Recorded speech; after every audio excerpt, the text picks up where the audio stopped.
Pour connaître nos droits et les faire valoir, informons-nous sur conseilnational.fr.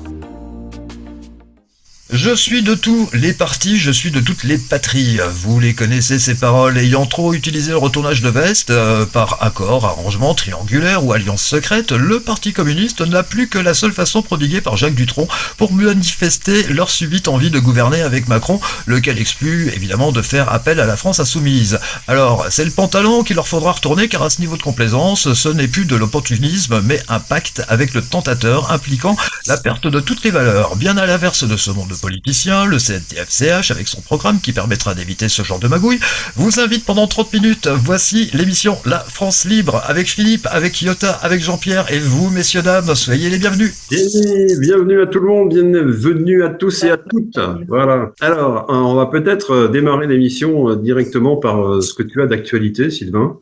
Et ensuite, on enchaînera sur le thème principal, puisque nous avons la chance d'avoir avec nous ce soir, et en période estivale, notre ami Iota Angelaki, qui va nous parler, bien entendu, de ce qui s'est passé en Grèce et qui fait résonance chez nous maintenant.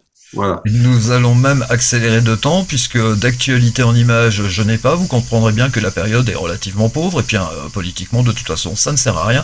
Donc, nous allons développer ce sujet, effectivement, avec Iota, qui est une spécialiste de la démocratie. Elle nous l'a bel et bien expliqué, cet art de vivre.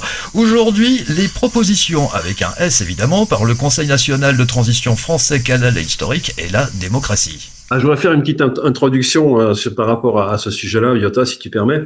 Au sein du CNTF-CH, nous avons des propositions. Nous avons fait des propositions sous la forme tout simplement d'un programme, alors qui n'est pas un programme politique tel que ceux qu'on voit, qu'on entend aux législatives et qui sont tous aussi pauvres les uns que les autres. Non, notre programme est riche parce qu'il renverse la table tout simplement et qu'il permet de faire des choses totalement différentes avec des espoirs tout à fait différents également, c'est-à-dire beaucoup plus grands. Voilà. On vend pas de l'espoir, on vend éventuellement de l'espérance, mais surtout au travers de certains programmes et de certains changements, on vend du changement tout simplement, du changement pour bien faire, du changement pour que les gens soient heureux, c'est ça le but. Donc voilà, et ce programme du CNTF-CH, c'est une proposition, c'est quelque chose à laquelle nous étions arrivés lorsque, avec l'intelligence collective au sein du CNTF-CH, nous avions dit, il nous faut un programme, évidemment, et puis on sait ce qu'on va mettre dedans. Voilà. Alors je ne veux pas le reprendre ici parce que c'est pas le but. Simplement rappeler qu'il existe sur notre site conseilnational.fr. Ce programme, il est parfaitement accessible, donc vous pouvez y accéder et vous le trouverez sous plusieurs formes. Il apparaît à plusieurs moments et sous plusieurs formes. Donc ce programme est vaste. On va revenir sur la notion de proposition, qui va être peut-être un peu redondante d'ailleurs avec une partie de notre programme du CNTF-CH. Mais là, on se place du côté de la démocratie. C'est-à-dire qu'on se place du côté où les choses ont déjà basculé. C'est-à-dire qu'on n'est plus sous l'oligarchie qui nous domine aujourd'hui depuis 2500 ans au moins. On est désormais, il faut s'imaginer que nous sommes désormais en démocratie. Et qu'est-ce qu'on fait quand on est démocrate, quand on est en démocratie? Comment fait-on pour gérer la cité, pour gérer la ville, ou pour gérer tout simplement le pays, la nation à laquelle nous sommes raccordés en tant qu'êtres humains? Voilà, ça c'est la question qu'on va se poser aujourd'hui. Et aujourd'hui, ce qui est important, c'est que lorsque les citoyens prennent fait et cause pour la démocratie, ça veut dire qu'ils acceptent aussi quelque chose d'important qui est d'y participer activement avec des idées. Et des idées, on en a tous. Le cerveau collectif, on l'a mis en évidence, notamment au sein du CNTF-CH, on a vu de quoi il était capable. Et on sait qu'un cerveau collectif, c'est-à-dire le cerveau de plusieurs personnes réunies pour parler d'un sujet, nous fait avancer beaucoup plus vite que toute autre solution prise dans son coin par un monsieur ou une dame qui va se trouver génial et qui va se trouver contredit ou contredite un quart d'heure après par quelqu'un qui a une autre idée un peu meilleure, un peu plus attractive, etc. Donc, il faut pas jouer perso, il faut jouer collectif dans ce genre de démarche. Donc, il faut faire des propositions, sinon la démocratie, elle tombe un petit peu comme un vélo qui tombe lorsqu'on arrête de pédaler. Donc il faut y aller, quoi. Il faut faire des propositions. Donc ça, c'est le sujet de ce soir. C'est comment les citoyens vont faire avancer la démocratie en faisant des propositions. Je laisse la parole à Iota. Alors les amis, on va faire vite un petit parallèle entre le système oligarchique et le système démocratique. Que constatez-vous quand on a des élections avec tous ces partis politiques dans le système oligarchique que nous vivons aujourd'hui? Qu'est-ce que nous constatons? Nous constatons que ils mettent en avant des personnages qui représentent la gauche, la droite, celle du milieu, mais ils ne mettent jamais, ils ne mettent jamais en avant vraiment les propositions de chaque parti. Et donc la différence entre une démocratie et une oligarchie, c'est qu'en démocratie, il n'y a aucun personnage qui vient en avant de la scène, mais toujours les propositions. Donc, c'est un moyen facile de faire un petit peu la différence pour savoir si nous sommes en démocratie ou pas. Moi, je le dis toujours, évidemment, que nous ne sommes pas en démocratie, mais certains doutent encore et s'y accrochent à ce mot et veulent penser pur et dur qu'ils sont en démocratie. Eh bien, non. En oligarchie, donc, tous ces partis politiques nous parlent évidemment de quelques propositions, mais c'est pas la mise en avant du programme, c'est surtout la mise en avant des personnages.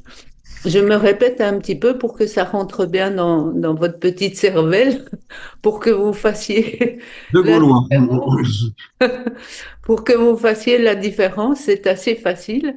Donc, d'abord, il n'y a pas d'élection en démocratie, il n'y a que des tirages au sort. Et donc, forcément, aucun personnage ne prend le devant de la scène, mais plutôt les propositions. Et pourquoi les propositions et pourquoi la démocratie avec les propositions? Parce que tout simplement, ce sont les propositions des citoyens qui vont pouvoir faire des propositions à leur mairie et de cette mairie va être décidé, va être voté, va être discuté toutes ces propositions. Et donc, quand on voit qu'à Athènes, entre le 5e et le 4e siècle, une floraison, il y avait des bâtiments qui poussaient comme des champignons à cette époque-là, eh bien, toute cette réalisation culturelle, sportive et quotidienne de l'Athènes de l'époque ne se réalisait que sur base de propositions et de propositions faites par des citoyens tout simples. On va bien sûr, je vais bien sûr un peu vous expliquer le cheminement que prend une proposition, mais il est essentiel au départ de comprendre pourquoi nous devons faire des propositions. Des propositions dans tous les sens, hein. Il faut, oui, Philippe. Mais parlons de t'interrompre, je pense que ça fait partie du jeu. On va pas te laisser toute seule filer comme un Oui, lapin. oui, bien sûr, Voilà. bien sûr. Tu parles effectivement de propositions, effectivement. Est-ce que, par exemple, le guerrier Thémistocle qui, dans sa tête, a préparé le conflit avec les Perses et qui se dit que si on n'a pas une marine équipée de telle et telle façon, on va tous mourir, mais que parallèlement, on va tous mourir aussi parce qu'on n'a plus rien à manger. Donc ça, c'est embêtant. Et qu'on a un petit pécule qui peut nous permettre ou de manger ou de construire des bateaux. Donc là, j'imagine qu'il y a un débat qui est fort. Ça, Et là, c'est ce qui est très important à comprendre dans ce petit événement historique, c'est que Thémistoclès n'a pas pris la décision, comme aurait fait un oligarque, voilà. de construire ses bateaux et d'investir là-dedans. Donc, Thémistoclès, il a fait une proposition devant l'Assemblée du peuple, tout comme Périclès d'ailleurs, qui faisait à chaque fois qu'il initiait soit une campagne, soit des travaux pour un temple, soit un projet quelconque, eh bien, ça passait toujours par l'apnica et sous forme de projet. Et donc, le projet de Thémistocle à l'époque de la démocratie, où les Athéniens étaient déjà dans Athènes et avaient brûlé Athènes. Donc, c'était un... Les Perses, c'était à Athènes. Enfin, tu as dit les Athéniens. Perses, oui. J'ai dit les Les Athéniens. Athéniens étaient déjà à Athènes et avaient brûlé Athènes. Pardon. Voilà. Les Perses étaient à Athènes. Ils avaient déjà brûlé toute la ville. Et donc, à ce moment-là, nous sommes juste après la guerre de Marathon, donc des Thermopyles. Et à ce moment-là, eh bien, il fallait que les Athéniens fassent des propositions Et les propositions majoritaires allaient de comment aménager ces guerres ou ces défenses vis-à-vis de la Perse qui voulait conquérir le pays. Et donc, l'importance de savoir, c'est que même un Thémistocle ou même un Périclès ou même le pape ou le roi, s'ils existaient à cette époque-là, ils devaient passer par l'Assemblée du peuple à l'Apnica et faire leurs propositions. Et donc, c'est comme ça qu'on sait que, par exemple, Thémistocle et Périclès étaient de vrais démocrates. Ils n'imposaient rien, alors qu'ils auraient pu le faire. Ils n'imposaient rien, ils faisaient la proposition et le peuple athénien votait cette proposition. Oui, Philippe? Oui, tu as cité deux noms importants, Thémistoclès et Périclès, qui sont restés dans l'histoire, dont on se souvient à peu près tous. Est-ce qu'il existe des exemples de propositions qui aient été faites au niveau de la mairie? Alors, qu'est-ce qu'on appelait la mairie à l'époque? Et qui étaient des stricts, des illustres inconnus, si je puis D'ailleurs, tout dire, simple. voilà, des illustres inconnus qui ont pu faire changer au niveau, je ne sais pas, de la voirie ou des travaux de voirie ou de l'adduction des eaux ou les traitements des eaux usées, que sais-je encore. Est-ce qu'il y a des propositions dans ce sens-là venant de gens du peuple? Eh bien, on en a les noms, hein. Je ne les ai pas recensés, moi, évidemment. Mais qu'est-ce qui se passe? C'est que, pour vous dire que l'oligarchie, c'est le petit nombre, hein, le tout petit nombre. Donc, des oligarques qui font des propositions à l'Assemblée du peuple des démocrates, on les a tous, on les a recensés, ils n'étaient pas beaucoup. Par contre, quand on voit toute la floraison et toute l'évolution de culture qui se passe à Athènes, et ça se passe à un tel pourcentage que on ne peut s'empêcher de penser que c'est uniquement des citoyens tout simples qui ont fait des propositions durant toute cette période-là à Athènes.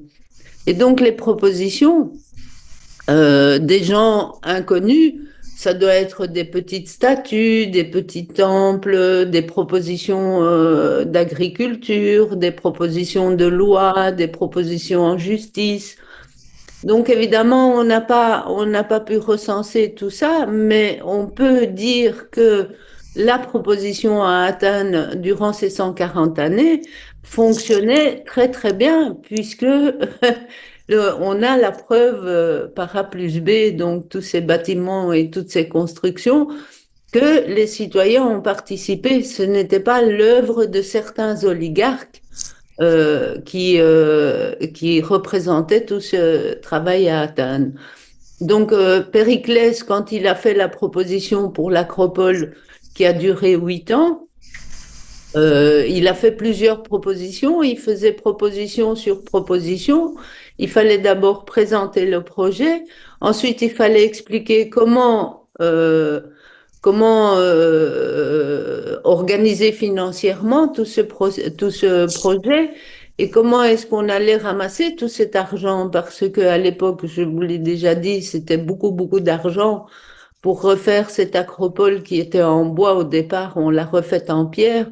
Donc, vous imaginez les budgets et même durant les travaux ou pour continuer les travaux ou pour faire un changement puisque tout ce territoire était dédié à la déesse Athéna et à Zeus. Entre-temps, dans les 8 ans, il y a eu des travaux qui ont été éliminés, d'autres qui ont été ajoutés, tout ça. Et tout ça toujours sur base de propositions. Donc, vous imaginez que pour une œuvre, rien que pour l'acropole, qui sont plusieurs bâtiments, hein, l'acropole, c'est tout le rocher de l'acropole qui se trouve à Athènes et où nous avons le Parthénon qui est derrière moi. Et donc, par la quantité des œuvres qui ont été réalisées, Philippe, on sait que ce n'est pas que l'oligarchie qui a proposé, que des simples citoyens ont participé et ça, évidemment, ça peut faire un sujet d'une autre émission où je peux éventuellement vous recenser des noms. Mais ce sont des inconnus. Évidemment, c'était des citoyens athéniens de l'époque. Et donc, je suppose que certains bâtiments, il y a leur nom, ils sont réalisés sous leurs propositions. Mais bon, la plupart de toutes ces œuvres n'étaient pas signées puisqu'elles étaient dédiées aux dieux, donc il ne fallait pas signer ces œuvres-là. Mais donc voilà, nous avons la proposition, Philippe, qui est la chose la plus présente dans une démocratie athénienne. Par contre, ce qu'il faudrait faire, c'est qu'on explique un petit peu comment se passait la présentation de sa proposition en tant que citoyen simple, qui n'avait pas de rôle politique à jouer dans le gouvernement, qui était tiré au sort la plupart du temps pour faire un mandat d'1 an minimum, maximum aussi. Et donc voilà, on peut dire que la démocratie est indissociable des propositions que les citoyens peuvent faire, toujours pour les communs et toujours dans nos mairies, évidemment. Hein, on ne va pas proposer un hôpital quand on habite en Provence, on ne va pas proposer un hôpital à Lille, par exemple. Alors Donc, justement, excuse-moi de t'interrompre, mais justement, c'est intéressant au niveau géographique. Là, on parle de la mairie, c'est-à-dire que ce sont des gens de la mairie qui vont faire des propositions pour la mairie.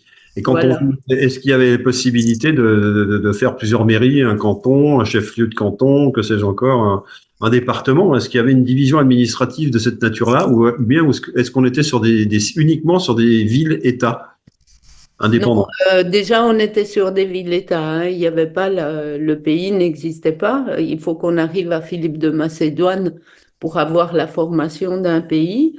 Mais on pouvait faire des propositions dans plusieurs villes-États démocratiques, par exemple.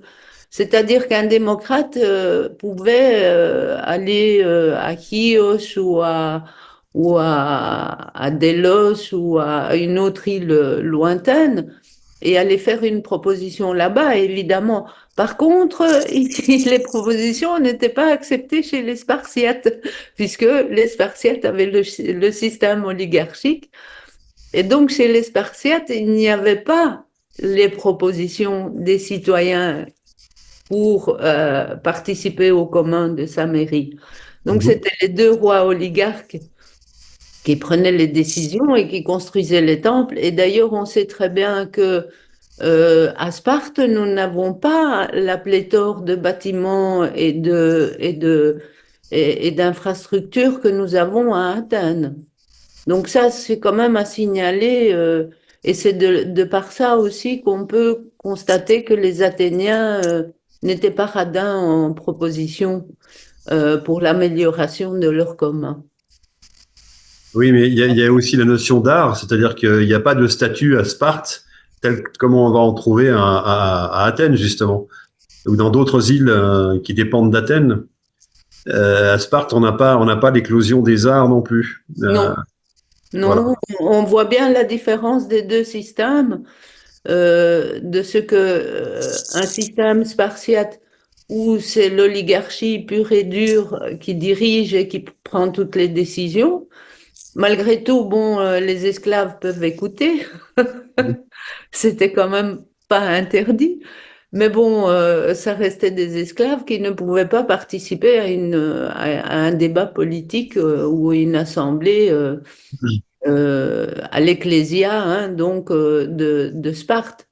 Par contre, à Athènes, c'était plutôt conseillé. On devait conseiller, on était conseillé de faire des propositions tout le temps et d'en discuter tout le temps.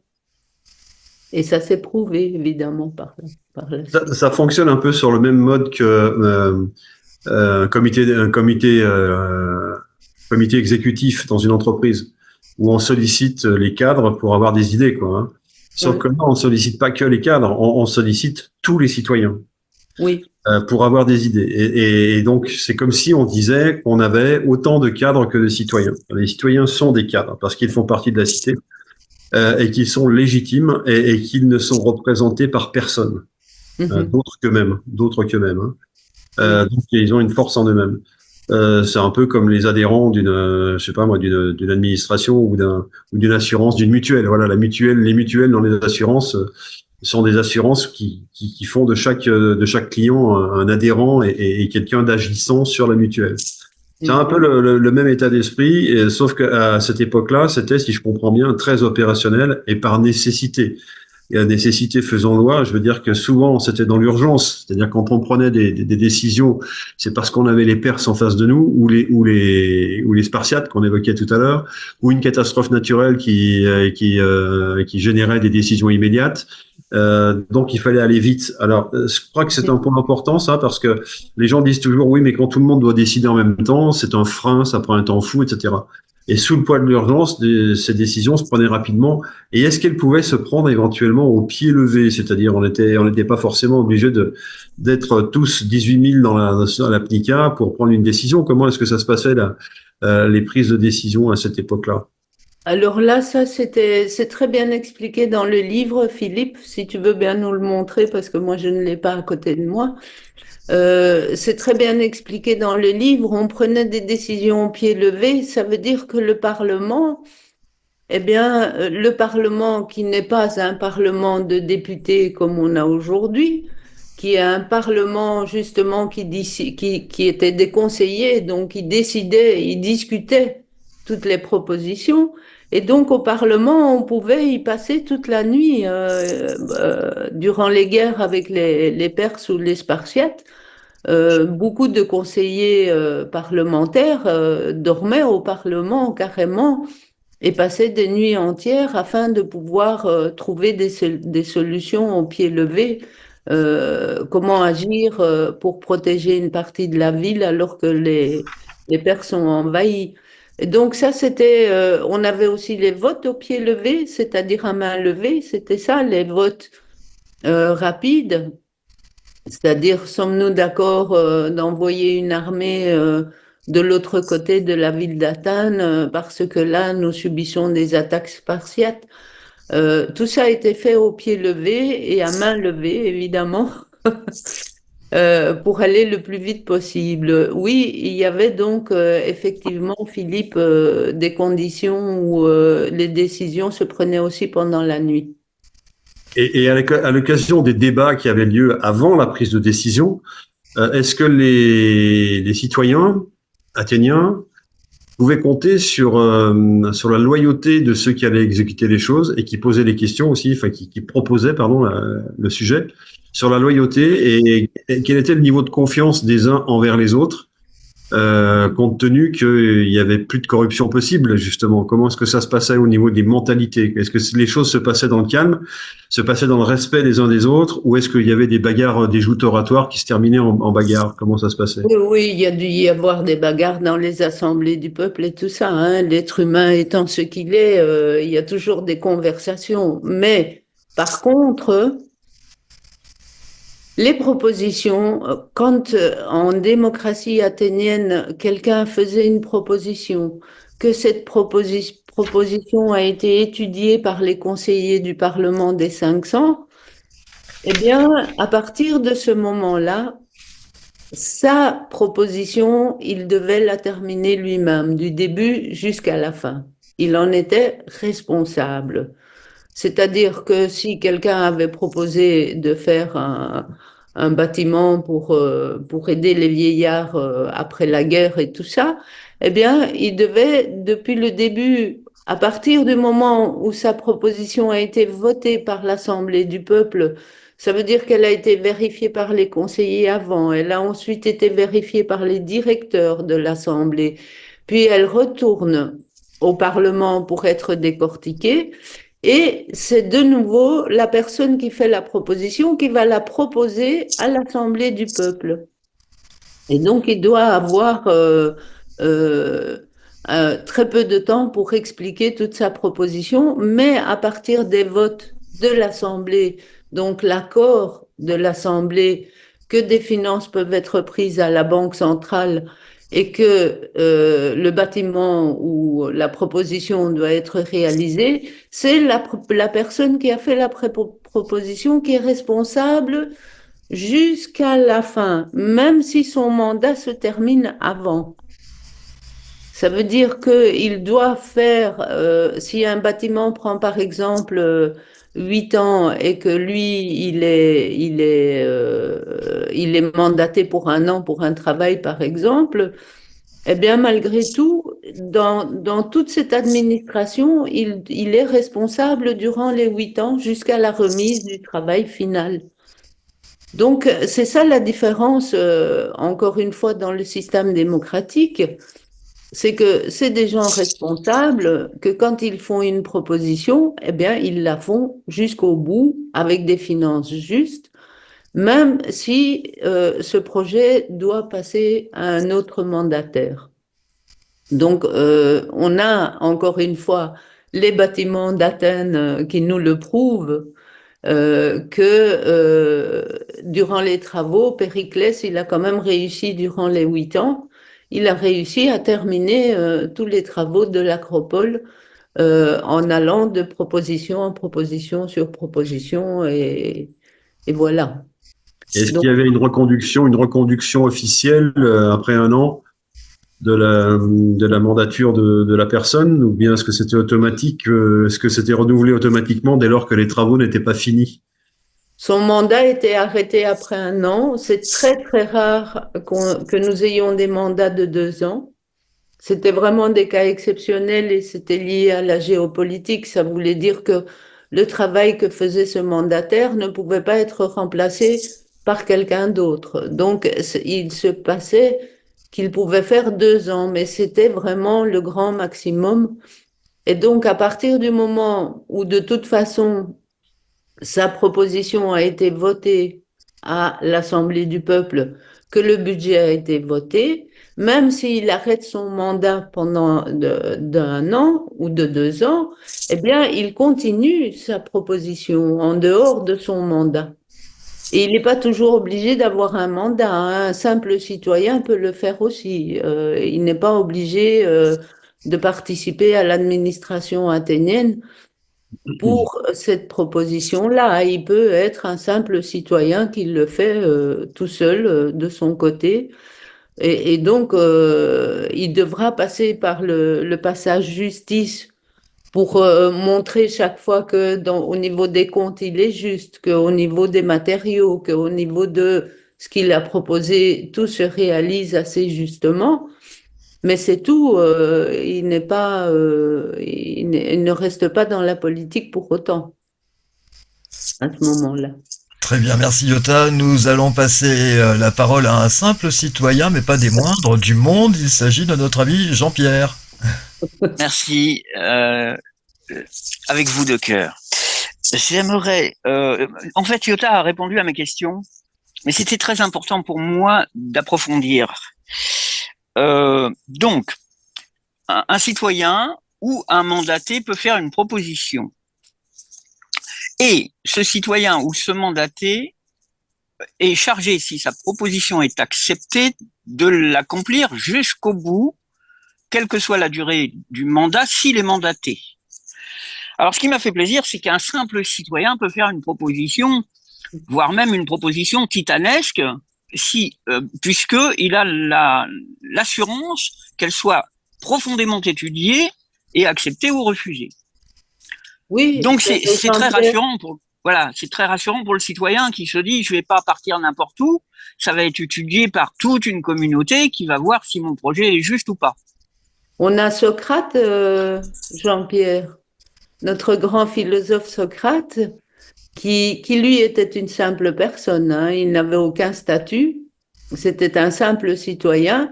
Il a fait une proposition parce qu'au départ, Socrate, il était sculpteur. Et donc, il a fait une proposition de mettre une de ses œuvres sur l'Acropole. Et sa proposition a été acceptée. La sculpture n'est plus évidemment aujourd'hui, mais on sait qu'elle a été placée sur l'Acropole et qu'elle a été acceptée et qu'il a même reçu les finances et le temps et la pierre pour sculpter cette œuvre-là et la mettre. Donc ça, c'est un exemple de citoyen tout simple, malgré que c'est un grand bonhomme, je reconnais, mais enfin, son statut était de simple citoyen à l'époque et même pro-oligarque plus que démocrate. Mais enfin, comme les démocrates étaient férus d'art, de culture et tout ça, ils ont accepté la proposition de Socrate. Voilà, Mer- Jean-Pierre. Merci, Yota. On a C'est réussi. rassurant pour ce qui nous concerne, pour le Oui. peuple français, où nous appelons chaque citoyen à se manifester dans ce qu'il a de meilleur. Idéalement, nous devrions tous avoir un calepin avec un stylo et toute la journée écrire. C'est-à-dire, si quelque chose ne va pas dans une école avec nos enfants, si dans un hôpital nous avons remarqué quelque chose. Et donc, faire des propositions dans notre esprit régulièrement et pour l'amélioration des communs, ça, c'est un très, très bon exercice de démocratie, tout comme écrire des lois, par exemple. Vous êtes dans un trajet long et vous savez pas quoi faire, eh bien, c'est une bonne occasion pour penser qu'est-ce que je proposerais bien comme loi, par exemple, dans mon quartier. Donc, il faut prendre une habitude et penser à ces propositions comme un exercice mathématique qu'on peut faire et voilà, et c'est comme ça que tout sera initié. Oui, Philippe? Oui, Philippe, tu as la parole. Oui, j'avais envie de te demander, à ton avis, Iota, quelle est la mère de toutes les propositions? Quelle est celle qu'il faut faire lorsqu'on vient de basculer en démocratie? Est-ce qu'il y a un modèle ou est-ce qu'il y a la plus grande proposition? Est-ce que ça a un lien avec le juridique, avec le politique? Voilà. Ben, c'est-à-dire que ça, il n'y a pas exactement une recette, mais je peux vous dire que, par exemple, ce que moi je pense de quelles sont les propositions à faire dans une situation politique, comme dit Sylvain, c'est le marasme. Mais pourquoi c'est le marasme?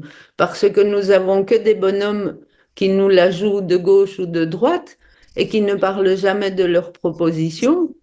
Et donc, nous nous retrouvons dans un marasme politique parce qu'à force de parler de Macron et de ne pas parler de ce qu'il fait de bien ou de mal, eh bien, à un moment donné, le débat devient stérile. Et donc, effectivement, les propositions, j'ai perdu ta question, Philippe. Est-ce qu'il y a une proposition qui reviendrait, qui, à ton Ah, avis, voilà. serait la plus opportune dès lors qu'on bascule en démocratie? Alors moi, évidemment, les propositions que je fais, c'est de refaire les lois, hein, les amis, de beaucoup travailler les lois. Je pense que dans une transition comme chez vous au CNT-FCH, dans la transition qui va se passer, je pense que comme toutes ces lois liberticides et tout ça, toutes ces lois doivent disparaître. Il est clair que pour laisser un héritage à nos enfants, le meilleur héritage qu'on pourrait leur laisser, c'est des nouvelles lois et des lois adaptées à notre époque et à nos situations.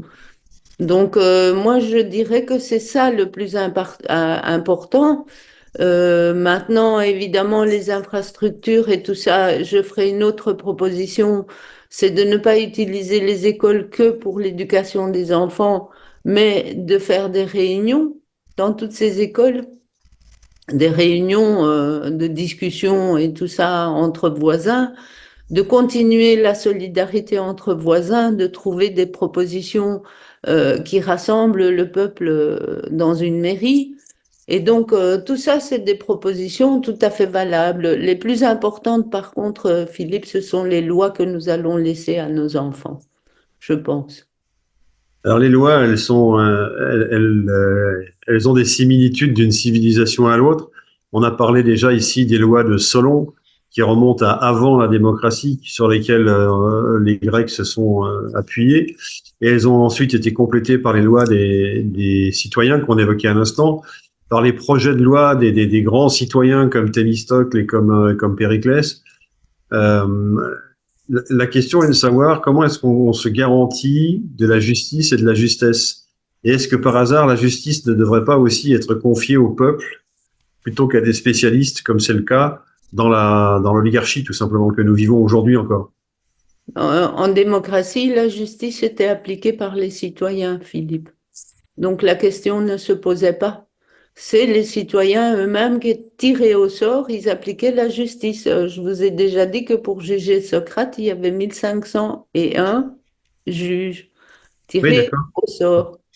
Donc la justice est indissociable et à partir du moment où tu es conscient toi-même que tu appliques la justice et que la justice s'applique sur toi, eh bien, tu as des garanties beaucoup plus certaines que ta proposition va aboutir.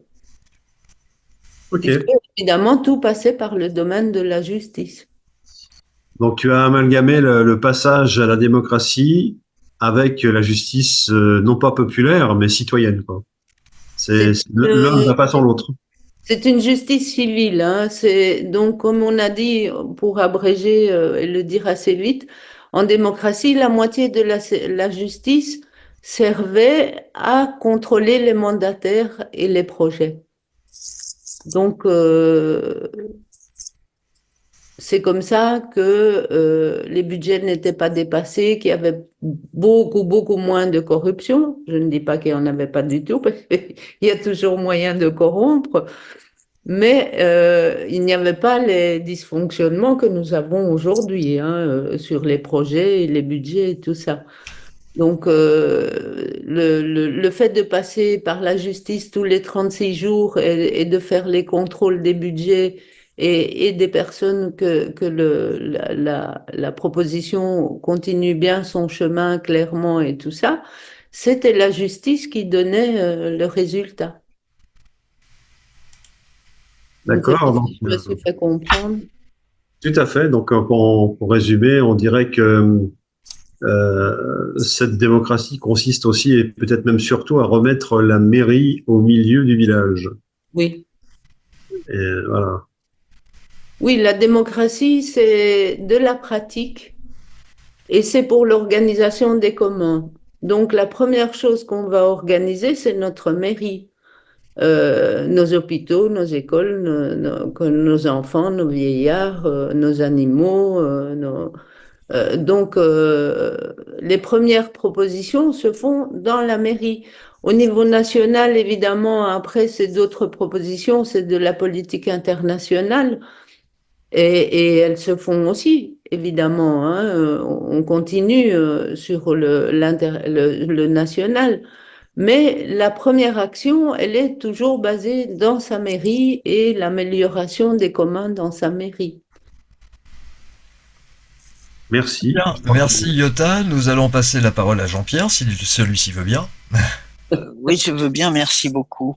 Je crois avoir résumé, et je demande avis à Yuta, si j'ai bien compris tes propos, ce que tu nommes oligarchie ressemblerait, à mon point de vue, à de l'idolâtrie, qui fait on idolâtre une personne sans tenir compte de ce qu'elle propose ou de ce qu'elle fait, et que la démocratie ressemblerait à de l'idéalisme qui fait on met en commun un idéal pour en tirer l'essentiel et l'appliquer.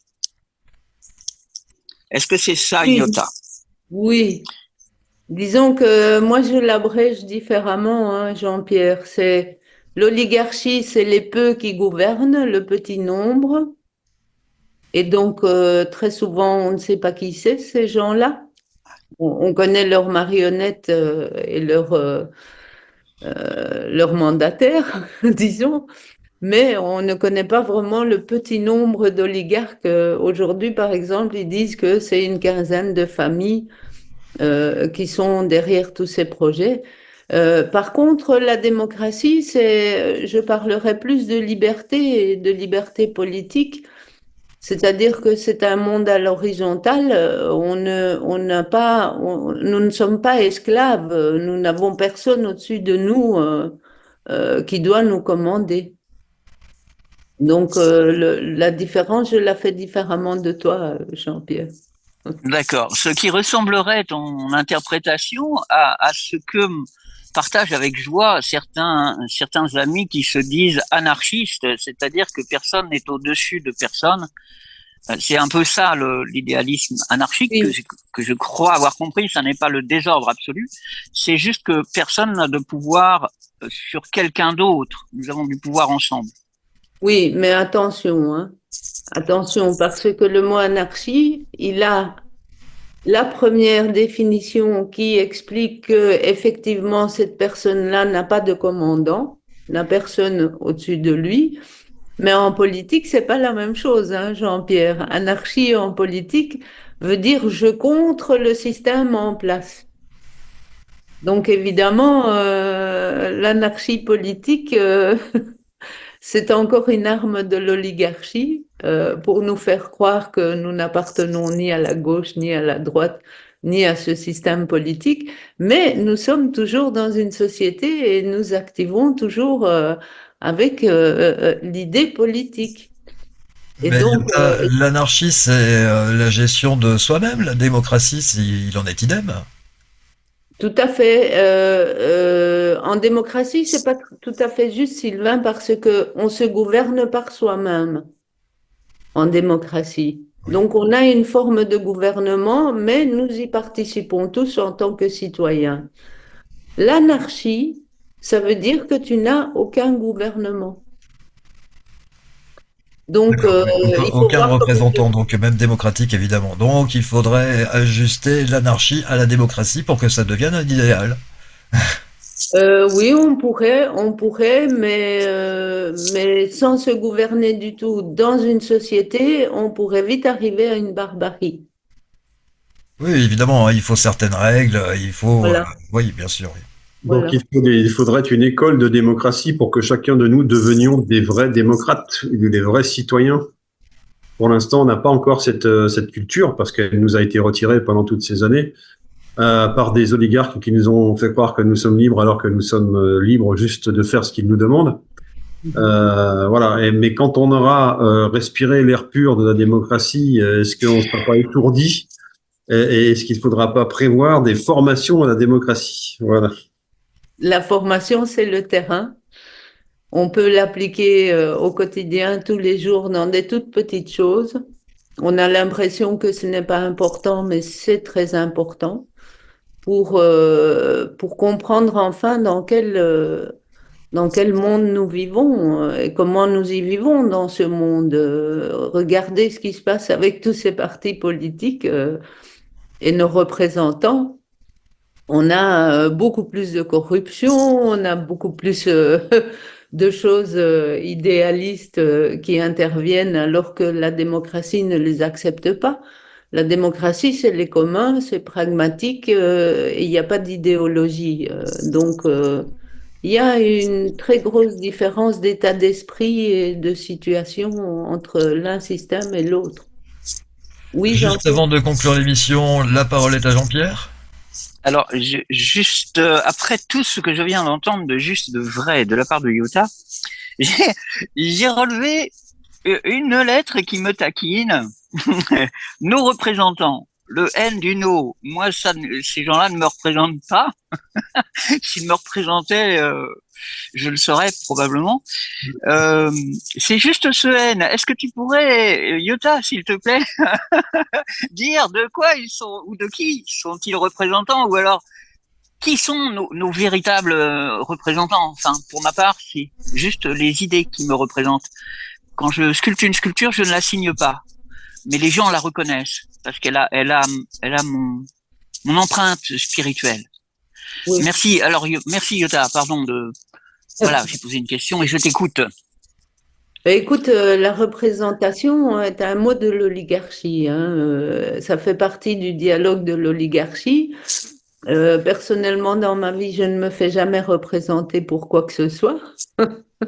C'est très rare, en tout cas. Oui, je me fais représenter par mon avocat, mais je ne le laisse pas faire ce qu'il a envie. Je vérifie toujours son travail.